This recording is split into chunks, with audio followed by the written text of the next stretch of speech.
ساتھی کتاب کھول لیں۔ المسلم من سلم المسلمون یہاں سے ہے۔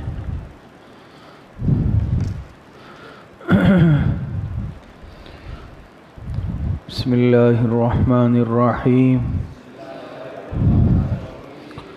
قال رسول اللہ صلی اللہ علیہ وسلم المسلم من سلم المسلمون من لسانه ويده والمؤمن من أمنه الناس على دمائهم وأموالهم والمجاهد من جاهد نفسه في طاعة الله والمهاجر من هجر الخطايا والذنوب۔ تو اس کا ترجمہ سنیں، یہ پوری ایک حدیث ہے، اس میں مختلف باتیں آئی ہیں۔ جناب رسول اللہ صلی اللہ علیہ وسلم کا ارشاد مبارک ہے کہ المسلم من سلم المسلمون من لسانہ ویدہ، کامل مسلمان وہ ہے، حقیقی مسلمان وہ ہے کہ جس کی زبان اور ہاتھ کے ایذا سے دوسرے مسلمان محفوظ رہے۔ ترجمہ سمجھ گئے؟ المسلم کامل مسلمان وہ ہے یا حقیقی مسلمان وہ ہے کہ جس کی زبان اور ہاتھ کے ایذا سے دوسرے مسلمان محفوظ رہے۔ والمؤمن من امنہ الناس علی دمائہم و اموالہم، اور کامل مومن وہ ہے، حقیقی مومن وہ ہے کہ جس سے دوسرے لوگ اپنے جان اور مال کے متعلق امن میں رہے۔ کامل مومن وہ ہے یا حقیقی مومن وہ ہے کہ دوسرے لوگ اس سے اپنی جان اور اپنے مال کے متعلق امن میں رہے۔ یہ ترجمہ بھی سمجھ میں آ گیا۔ آگے فرماتے والمجاہد من جاہد نفسہ فی طاعت اللہ، حقیقی مجاہد وہ ہے، اصل مجاہد وہ ہے کہ جو اپنے نفس سے جہاد کرے اللہ پاک کی اطاعت میں، اللہ پاک کی اطاعت کے لیے اپنے نفس سے مجاہدہ کرے۔ حقیقی مجاہد وہ ہے جو اللہ پاک کی اطاعت کے لیے اپنے نفس سے مجاہدہ کرے یا اپنے نفس سے جہاد کرے۔ یہ بھی سمجھ میں آ گیا۔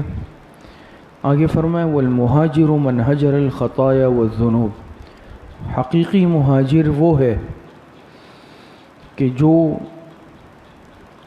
غلطیوں کو اور گناہوں کو چھوڑ دے۔ حقیقی مہاجر وہ ہے کہ جو غلطیوں کو اور گناہوں کو ترک کر دے، چھوڑ دے۔ سب ساتھیوں کو ترجمہ سمجھ میں آئے؟ جی والمجاہد، یہاں سے والمجاہد سے والمجاہد من جاہد نفسہ فی طاعت اللہ، حقیقی مجاہد وہ ہے جو اللہ پاک کی اطاعت کے لیے اپنے نفس سے مجاہدہ کرے، اپنے نفس سے لڑے۔ اور حقیقی مہاجر وہ ہے جو غلطیوں کو اور گناہوں کو چھوڑ دے، ترک کر دے۔ سمجھ میں آ گیا سب ساتھیوں کو؟ مکمل ترجمہ دیکھیں۔ اب اس حدیث مبارکہ میں جناب نبی کریم صلی اللہ علیہ وسلم نے 4 باتیں ارشاد فرمائی ہیں۔ کامل مسلمان کون ہے، نمبر 2 کامل مومن کون ہے، نمبر 3 حقیقی مجاہد کون ہے، اور نمبر 4 حقیقی مہاجر کون ہے۔ سب کی علامات بتائی ہے۔ پہلی بات کہ کامل مسلمان کون ہے۔ مسلمان تو ہم سب اپنے آپ کو کہتے ہیں بھئی میں پکا سچا مسلمان ہوں، لیکن آپ علیہ السلام نے فرمایا کہ کامل مسلمان وہ ہے، حقیقی مسلمان وہ ہے، یا مسلمان کہلانے کے لائق وہ ہے کہ جس کی زبان اور ہاتھ سے دوسرے مسلمان محفوظ رہے۔ بات سمجھ میں آ رہی ہے؟ کیوں مسلمان کا لفظ اگر آپ دیکھیں نا، اس کا مادہ سلمہ، سین لام میم، یہ مادہ اصلی ہے۔ طلبہ سمجھتے ہیں جو کتابیں پڑھتے ہیں کہ اس کا مادہ اصلی کیا ہے؟ سلیمہ، سلامتی سے نکلا ہے۔ تو مسلمان کا لفظ نکلا ہی سلامتی سے ہے. تو یہ کیسے ہو سکتا ہے کہ ایک شخص مسلمان ہونے کا دعوے دار بھی ہو اور لوگ اس سے سلامتی میں نہ رہے؟ تو اصل مسلمان وہ ہے، کامل مسلمان وہ ہے، حقیقی مسلمان وہ ہے جس سے کسی کو تکلیف نہ پہنچے. بات سمجھ میں آ رہی؟ جس سے کسی کو تکلیف نہ پہنچے، نہ اس کے زبان سے، نہ اس کے ہاتھ سے، نہ اس کے پیر سے یا کسی عضو سے، نہ اس کے اشارے کنائے سے، کسی بھی عمل سے. اس حدیث میں کچھ نکات ہے وہ پہلے سمجھ لیں اس والے حصے میں، کہ المسلم لائے ہیں کہ مسلمان وہ ہے، کامل مسلمان وہ ہے. تو کیا اگر کسی کے زبان یا ہاتھ سے کسی کو اذیت پہنچ جائے تو وہ کیا اسلام سے نکل جائے گا؟ وہ کافر کہلائے گا؟ وہ کافر نہیں کہلائے گا، وہ مسلمان ہی ہوگا. ورنہ تو اس طرح تو شاید ہی کوئی مسلمان بچے، کیونکہ ظاہری بات ہے ہر ایک انسان کسی نہ کسی درجے میں اذیت پہنچا دیتا ہے کسی کو. اسلام سے نہیں نکلے گا لیکن اس کا ایمان کمزور ہوگا. اس کو نہیں، یہ کامل مسلمان نہیں ہے، یہ ناقص مسلمان ہے. بات سمجھ میں آ رہی ہے؟ یا پھر یہ مسلمان کہلانے کے لائق نہیں ہے، برائے نام مسلمان ہے. جو اگر کسی کے لیے اذیت کا باعث بن رہا ہے تو کہیں یہ برائے نام مسلمان ہے، نام کا مسلمان ہے. حقیقی مسلمان کون ہے؟ کہ جو نہ اپنی زبان سے کسی کو اذیت پہنچائے اور نہ ہاتھ پیر اعضاء سے. یہ بات سمجھ میں آ رہی ہے؟ دوسری بات آگے فرمایا من سلم المسلمون، کہ دوسرے مسلمان اس کے ہاتھ پیر کے یا زبان کے اعضاء سے محفوظ رہے. تو کیا غیر مسلم کو اذیت پہنچانا جائز ہے؟ بلا وجہ جائز نہیں ہے. پھر یہ مسلمون کیوں آیا؟ بات سمجھ میں آ رہی ہے؟ تو یہاں پر المسلمون یہ عموم معاشرت کی وجہ سے آیا ہے. یہاں پر جو آگے المسلمون ہے نا، ورنہ الناس ہونا چاہیے، پوری انسانیت مراد ہے کہ کسی بھی انسان بلکہ مخلوق کو اذیت نہ پہنچائے بلا وجہ.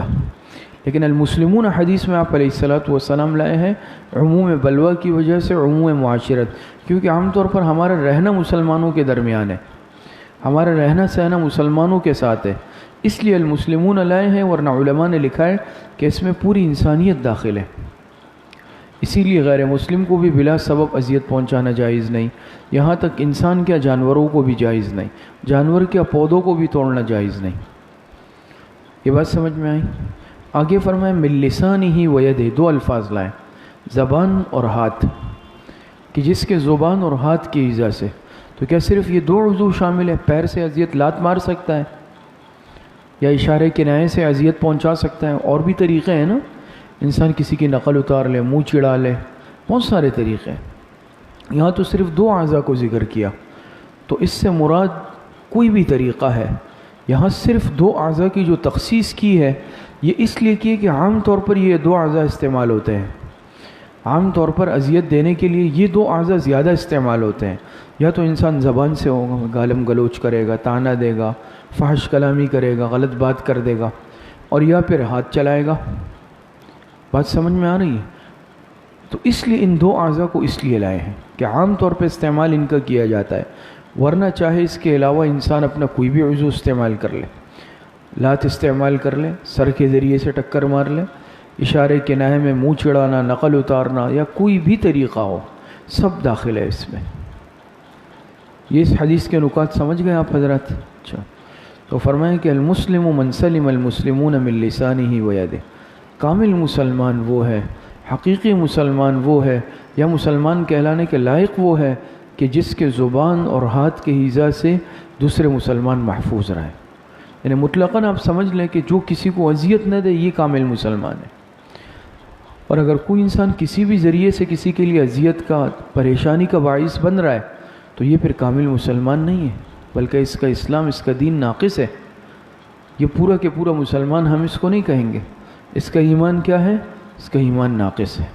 ایک نقطہ آخری اور سمجھ لیں اس حدیث میں کہ لسان کو ید پر مقدم ذکر کیا، زبان اور ہاتھ، زبان اور ہاتھ کے ایذا سے ہے نا. لسان کو ید پر، علماء نے اس میں بھی وجہ لکھی ہے کہ لسان کو ید پر مقدم کیوں ذکر کیا. اس کی ایک وجہ یہ ہے کہ لسان کی ایذا یہ ہاتھ کی ایذا سے عام ہے، زبان کی ایذا ہاتھ کی ایذا کے مقابلے میں عام ہے، زیادہ ہے، اس لیے لسان کو ید پر مقدم کیا. ایسا ہے یا نہیں؟ ہاتھ کے ذریعے سے زیادہ کوئی کیا ہے بھائی، تھپڑ لگا دیا، مکہ لگا دیا، کوئی چیز چھین لی. لیکن زبان سے تو بے شمار طریقے ہیں. سمجھ میں آ رہی ہے؟ گالی دے دی، فحش کلامی کر لی، طعنہ دے دیا، اس کی غیبت کر لی، غیبت بھی اذیت ہے. بات سمجھ میں آ رہی ہے؟ یا اسی طریقے سے اس پر بہتان لگا دیا، یہ بھی اذیت ہے. تہمت لگا دی، یہ بھی اذیت ہے. تو زبان کے ذریعے سے تو اور زیادہ عام ہے بمقابلہ کس کے؟ ہاتھ کے. اس لیے زبان کو مقدم کیا. دوسری وجہ علماء نے یہ لکھی ہے کہ زبان کے ذریعے سے ہر انسان اذیت دے سکتا ہے، ہاتھ سے ہر ایک نہیں دے سکتا. ایسا ہے یا نہیں ہے؟ مثال کے طور پہ اب لڑائی جھگڑا، ایک طاقتور ہے ایک کمزور ہے، تو ہاتھ شاید طاقتور ہی چلائے لیکن زبان کمزور زیادہ چلائے گا. زبان طاقتور بھی چلائے گا، زبان کمزور بھی چلائے گا. زبان اگر آپ کے مقابلے میں چھوٹا بچہ آ گیا، وہ کچھ کر نہیں سکتا لیکن گالی وہ بھی دے دے گا، زبان اس کی بھی چلے گی. عورت ہے وہ بھی چلے گی، اس کی بھی زبان چلے گی. بات سمجھ میں آ رہی ہے؟ کوئی معذور آدمی ہے جو آپ کو کچھ نہیں کہہ سکتا ہاتھ پیر سے، لیکن زبان سے وہ بھی گالی دے گا، وہ بھی چلائے گا. تو ہاتھ پیر ہر انسان اس سے اذیت نہیں دے سکتا، لیکن زبان سے بڑا ہے، چھوٹا ہے، بوڑھا ہے، معذور ہے، عورت ہے، بچہ ہے، ہر ایک اذیت دے سکتا ہے. اسی لیے زبان کی عزت زیادہ عام ہے وہ مقابلہ کس کے؟ ہاتھ پیر کے اعضاء کے. اس لیے زبان کو مقدم ذکر کیا. اور ایک وجہ یہ بھی ہے کہ زبان کی ایذا کا جو زخم ہوتا ہے وہ ہاتھ پیر کے زخم سے زیادہ گہرا ہوتا ہے. عربی کا مشہور شعر ہے، آپ حضرات نے شاید سنا ہو، جراحات السنان لها التیام ولا یلتام ما جرح اللسان. بات سمجھ میں؟ کہتے ہیں زبان سے جو زخم لگایا جاتا ہے وہ کبھی نہیں بھرتا. جراحات السنان لها التیام فرماتے ہیں نیزوں سے جو زخم لگتے ہیں وہ بھر جاتے ہیں، لیکن ولا یلتام ما جرح اللسان، جو زخم زبان سے لگایا جائے وہ ہمیشہ ہرا رہتا ہے، وہ نہیں بھرتا. ایسا ہوتا ہے نا بعض مرتبہ کوئی ایسی بات کر لی جاتی ہے، طعنہ دے دیا جاتا ہے، انسان اس کو نہیں بھولتا. تو ہاتھ پیر ظاہری زخم انسان کا بھر جاتا ہے، لیکن زبان کے زخم کا بھرنا بہت مشکل ہوتا ہے. بات سمجھ میں آ رہی ہے نہیں آ رہی ہے؟ اردو میں بھی اسی طرح اسی مفہوم کا شعر ہے کہ زبان کے وہ ہے نا، پہلے جو لفظ میرے ذہن میں نہیں ہے کہ زباں کا تیر کا تلوار کا، تو زباں نہیں ہے کچھ اور لفظ ہے، تیر کا تلوار کا تو زخم بھرا، لگا جو زخم زباں سے رہا ہمیشہ ہرا. بات سمجھ میں آ رہی ہے؟ دیگر چیزوں سے، نیزے سے، تلوار سے، تیر سے، اس سے بھی اگر زخم لگ جائے تو وہ تو بھر جاتا ہے، لیکن زبان سے جو زخم دیا جاتا ہے وہ پھر بھرنے میں بہت وقت لگتا ہے یا نہیں بھرتا. یہ بات سمجھ میں آ رہی ہے؟ تو دیکھیں اس میں فرمایا کہ کامل مسلمان، حقیقی مسلمان کون ہے؟ کہ جس کی زبان اور ہاتھ کی ایذا سے دوسرے مسلمان محفوظ رہے. دوسری بات، والمؤمن من امنہ الناس علی دمائہم و اموالہم. کامل مومن کون ہے؟ حقیقی مومن کون ہے؟ کہ دوسرے لوگ اپنی جان اور اپنے مال کے بارے میں اس سے امن میں رہے، مطمئن رہے، کسی کو اس سے اپنے جان یا مال کا خوف نہ ہو، ایسا انسان ہو، یہ کامل مومن ہے.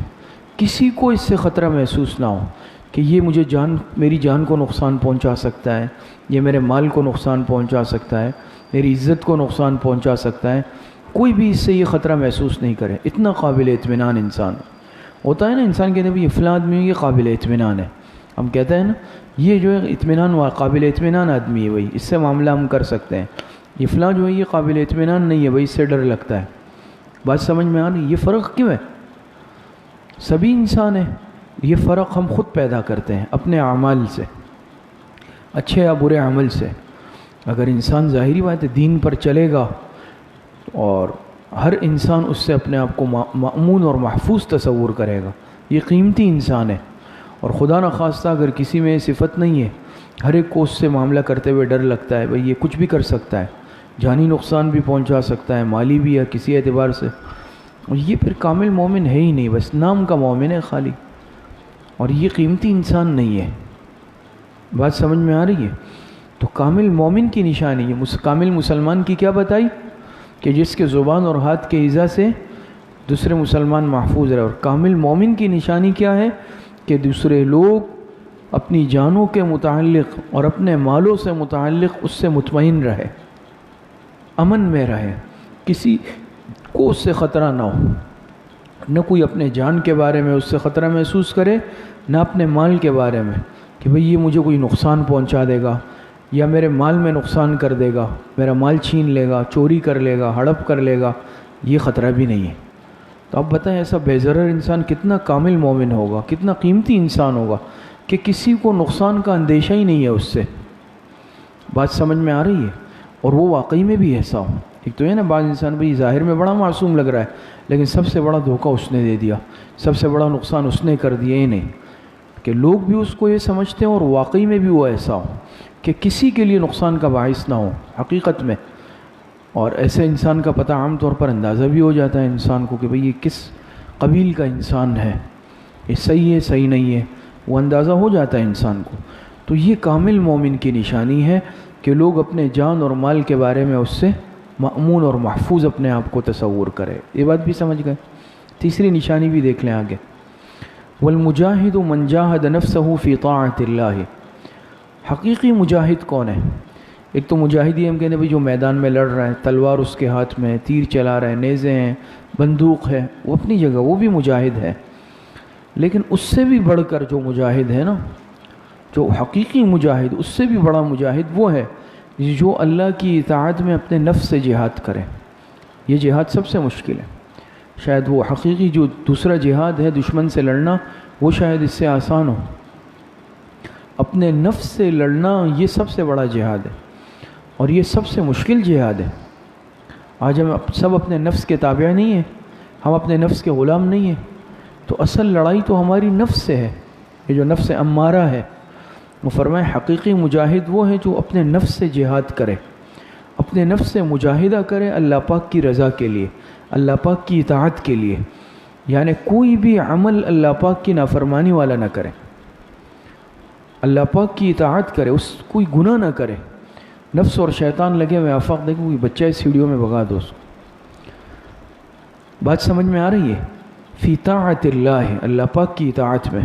آج ہم دیکھیں نا ہم کس رخ پہ جا رہے ہیں، کس ترتیب پہ جا رہے ہیں۔ ہم اللہ پاک کی اطاعت کامل طور پہ کرتے ہیں، کتنی باتوں میں ہم اللہ پاک کے احکامات کو توڑ رہے ہیں، نافرمانی کر رہے ہیں، تو سمجھ گئے کہ بھئی ہم حقیقی مجاہد نہیں ہیں۔ کیوں؟ ہم اپنے نفس سے مقابلہ ہی نہیں کر سکتے۔ نفس کہتا ہے یہ کر لو، ہم فوراً وہ کرتے ہیں۔ نفس کہتے ہیں کہ بھئی سو جاؤ، نماز نہیں پڑھو، ہم سو جاتے ہیں۔ نفس کہتے ہیں یار چلو بھئی تجارت میں تھوڑا سا دھوکہ دے دو، پیسہ زیادہ ملے گا، ہم وہ کر لیتے ہیں۔ نفس کہتے ہیں چلو جھوٹ بول لو، خیر ہے فائدہ ہو جائے گا دنیاوی، ہم جھوٹ بول دیتے ہیں۔ ایسا ہے یا نہیں؟ نفس کہتے ہیں تھوڑی خیانت کر لو، دنیاوی فائدے میں جاؤ گے، ہم وہ بھی کر لیتے ہیں۔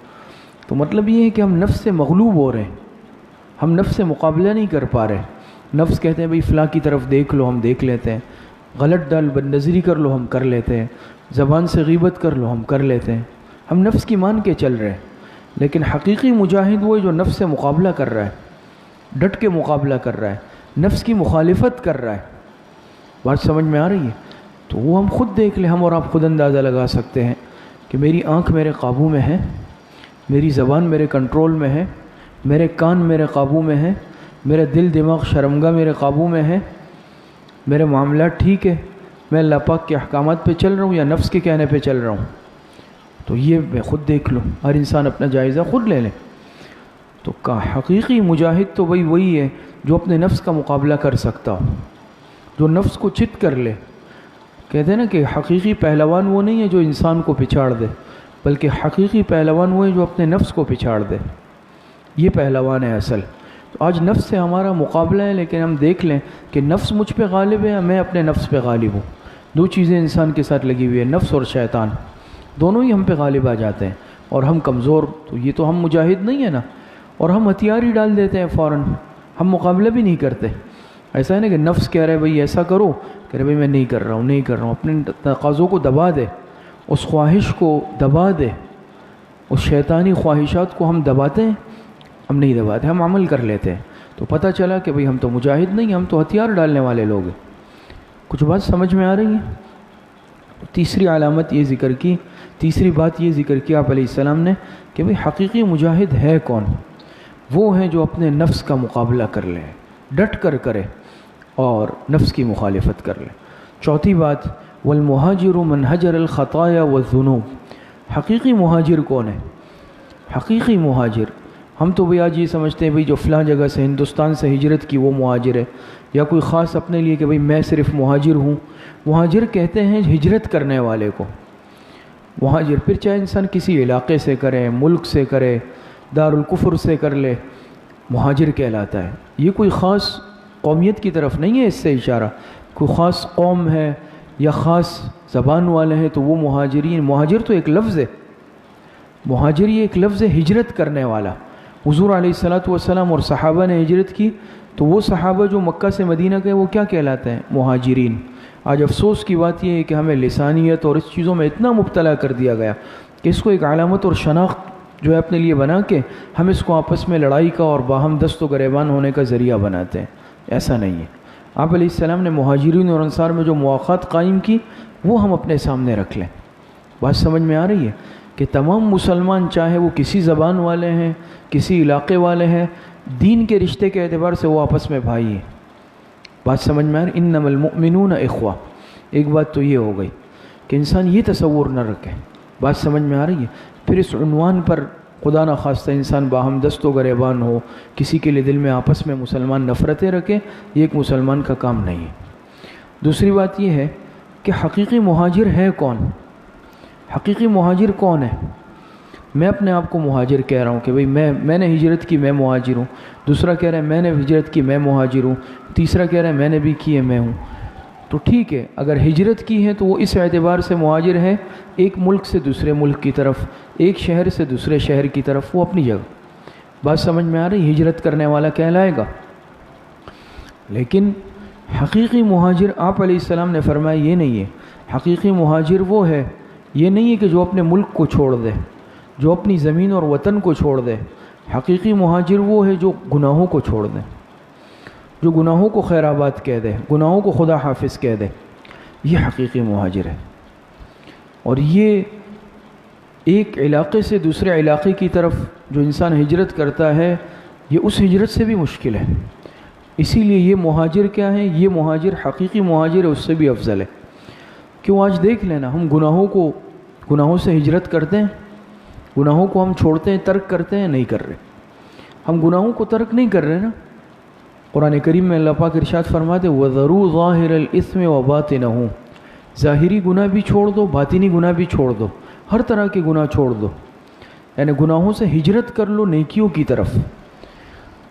برائی کی زندگی سے ہجرت کر لو نیکی کی زندگی کی طرف، خطاؤں والی زندگی سے ہجرت کر لو اعمال والی زندگی کی طرف، تو یہ اصل مہاجر کہلائے گا۔ پہلے اگر میں نمازیں نہیں پڑھتا تھا، اب میں پکا نمازی ہوں۔ پہلے میں جھوٹ بولتا تھا، اب میں بالکل جھوٹ نہیں بولتا ہوں، پکا سچ بولتا ہوں۔ پہلے میں خیانت کرتا تھا، اب خیانت کے قریب بھی نہیں جا رہا ہوں۔ پہلے میں بدنظری کرتا تھا، اب 100% نظروں کی حفاظت کر رہا ہوں۔ پہلے جو ہے اللہ اور اس کے رسول کے احکامات کی مخالفت کرتا تھا، اب 100% اطاعت کر رہا ہوں۔ پہلے سنتوں کا اہتمام نہیں تھا، اب ایک ایک سنت کا اہتمام ہے، تو سمجھ جاؤ یہ مہاجر ہے، یہ حقیقی مہاجر ہے۔ اور یہ وہ مہاجر ہے جس نے اصل ہجرت کی ہے اور گناہوں والی زندگی کو چھوڑ کر نیکیوں والی زندگی کی طرف آ رہا ہے، اللہ پاک کا قرب اس نے حاصل کر لیا ہے۔ تو فرمایا کہ حقیقی مہاجر کون ہے؟ من ہجر الخطایا والذنوب، دو الفاظ استعمال کیے، خطایا والذنوب، بالکل غلطیوں کو، چھوٹے گناہوں کو بھی چھوڑ دے، بڑے گناہوں کو بھی چھوڑ دے، چھوٹے گناہوں کو بھی چھوڑ دے، بڑے گناہوں کو بھی چھوڑ دے۔ بات سمجھ میں آ رہی ہے؟ بعض دفعہ ہم اس میں نا کہ چلیں یہ صغیرہ ہے کر لیں گے، صغیرہ کبیرہ کے چکر میں پڑتے ہیں۔ فرمائے کہ سب گناہوں کو چھوڑ دے، الخطایا والذنوب، دونوں الفاظ لائے کہ نہیں بھئی غلطی بھی نہیں، یہ نہیں کہ چلے میں نے اس کو چھوٹے گناہ ہے تو اس کو کر لیا، نہیں، جو کام غلط ہے تو وہ پھر غلط ہے، جو غلطی ہے فرمائے نا الخطایا، خطایا کو بھی چھوڑ دو، غلطیوں کو بھی چھوڑ دو۔ ایک مسلمان صحیح رخ پہ چلتا ہے، غلط رخ پہ نہیں چلتا۔ بات سمجھ میں آ رہی ہے؟ تو خلاصہ اس حدیث کا یہ نکلا، بہت اہم حدیث ہے کہ حقیقی مسلمان کون ہے؟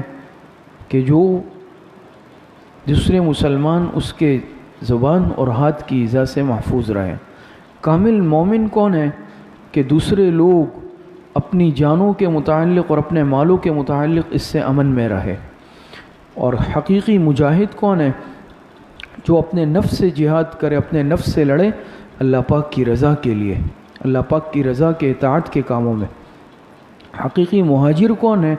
جو گناہوں کو، جو غلطیوں کو اور گناہوں کو بالکل چھوڑ دے، اس سے دور ہو جائے، ہجرت کر لے گناہوں والی زندگی سے نیکی کی زندگی کی طرف۔ اللہ پاک صحیح عمل کی توفیق عطا فرمائے۔ السلام علیکم۔